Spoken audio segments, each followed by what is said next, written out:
Young Money. Yeah. Hey guys, this is Evan Sanders from the BetterManProjects.tv. This is episode number 2, and this is called Let Your Game Speak.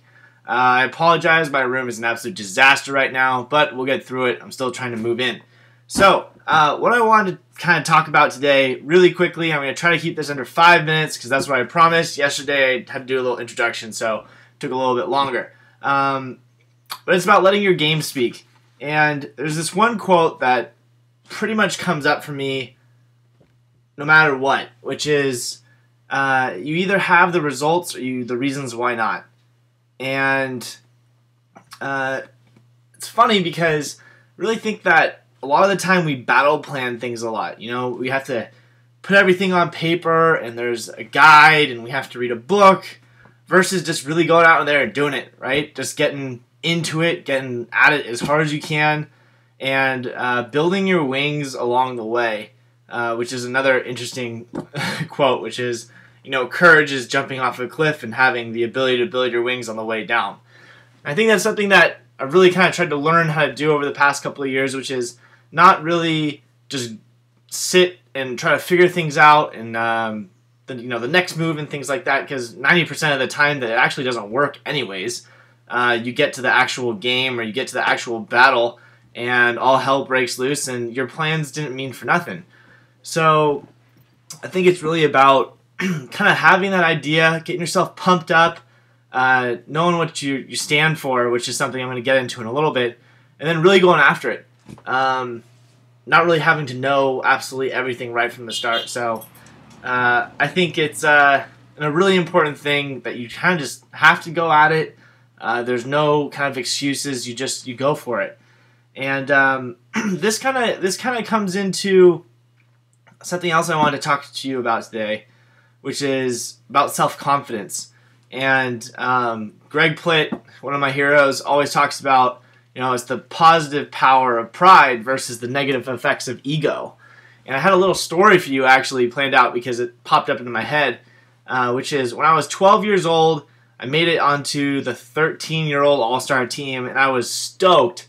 And I had my uniform on. I'm a pitcher, and I was the last one to be able to, go get grounder hit to first base, last one to run over there. And I kind of sauntered over there and, went to go catch the ball without looking at the base, tripped over the base, and just fell flat on my face, hit the ground, and just dirt everywhere. It was awful. And I was so humiliated at that because I knew that I was hot dogging it. And that's the last time I ever tried to show off pretty much around anybody else or kind of in the arena of sports. So that's the negative effects of ego. But it's also okay to have pride in yourself and be proud of what you do, be proud of your accomplishments.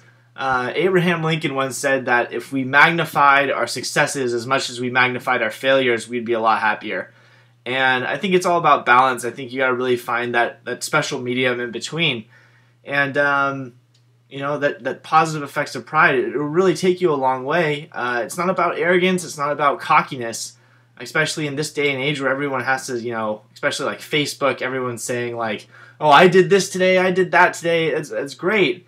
There's a certain amount of people who will be proud of you, but it's also, you really got to kind of look at yourself, be proud of what you've done. And it kind of brings me to one other thing, which is purpose.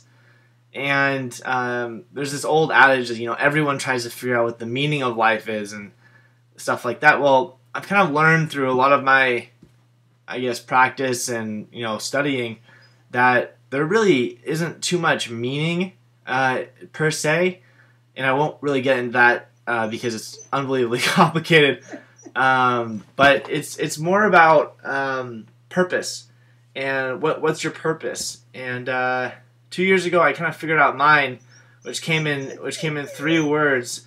It was love, passion, never quit, and that really gave me that kind of that purpose of figuring out what I wanted to do every single day.